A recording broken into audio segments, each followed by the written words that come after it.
Le collagène est une protéine qui va structurer notre peau, donc qui va donner la structure de notre peau et principalement du derme. De manière générale, le collagène, quand on l'associe par exemple à d'autres éléments comme la vitamine C ou le coenzyme Q10, ça va repulper notre peau. Le collagène est une protéine exclusivement d'origine animale. Donc on va forcément les retrouver dans des produits animaux, comme par exemple les os.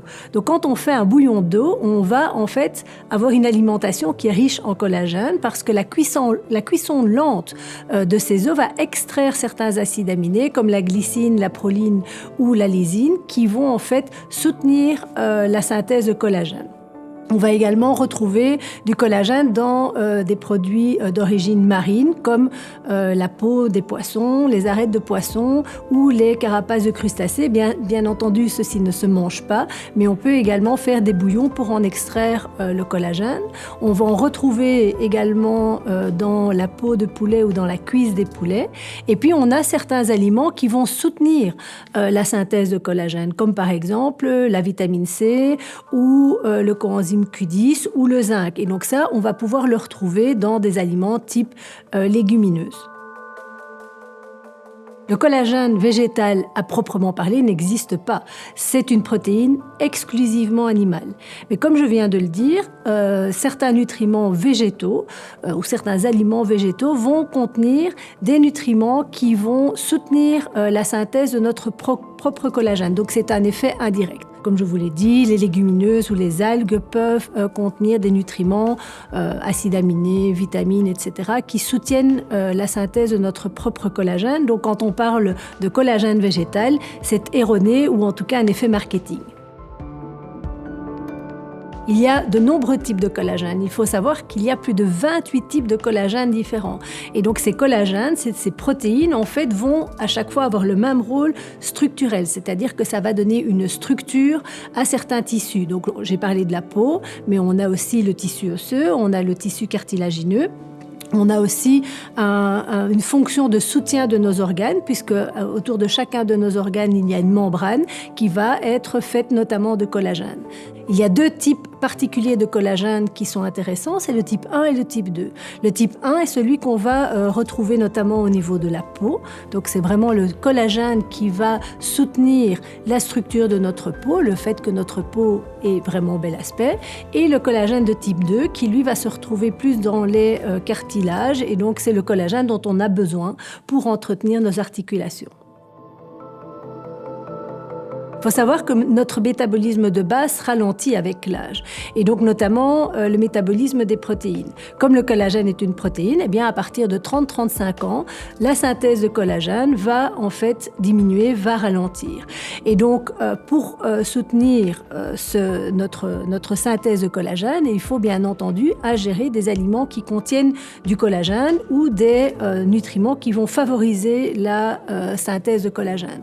Et donc si on manque de certains acides aminés ou si on manque de certaines vitamines ou minéraux, eh bien cette synthèse de collagène va encore être ralentie plus fort. Il y a également d'autres facteurs qui peuvent influer sur la synthèse de collagène et également l'aspect de notre peau principalement. C'est évidemment tout ce qui est pollution, puisqu'on sait que la pollution extérieure va en fait induire un stress oxydant au niveau de notre peau et donc va détruire le collagène. Donc si on a une production ralentie et une destruction accrue, eh bien ça va accentuer le vieillissement de notre peau. On a également l'alimentation qui joue un rôle, puisque je parle de stress oxydant. Ça veut dire qu'on peut lutter contre le stress oxydant par des antioxydants, donc certaines vitamines comme la vitamine C, la vitamine E, le zinc et d'autres éléments. Et donc si notre alimentation est pauvre en ces nutriments qui protègent notre corps et particulièrement notre peau contre le stress oxydant, eh bien ça va accélérer le vieillissement. Les sources alimentaires naturelles de collagène, je vous l'ai dit, ce sont principalement des sources animales. Les bouillons d'eau, ce sont en fait des aliments qu'on consomme peu. dans notre société actuelle, on consomme peu de bouillon d'eau, on mange plus la peau du poulet, on mange pas la peau du poisson et on mange pas les arêtes. Donc en fait, on a des sources de collagène qui sont assez pauvres dans notre alimentation. Donc si on veut effectivement avoir un effet de rajeunissement sur notre peau, puisqu'on parle de ça, eh bien il va falloir prendre des suppléments. Il faut se supplémenter à ce moment-là en collagène. Il y a des études scientifiques qui montrent que le collagène que l'on prend par voie orale a réellement un impact sur la structure de notre peau. Il faut savoir que ce n'est pas n'importe quel collagène. Donc, on a parlé de type 1 pour la peau. Donc, il faut évidemment des compléments alimentaires à base de collagène de type 1. Mais il y a aussi la forme sous laquelle ce collagène va se trouver.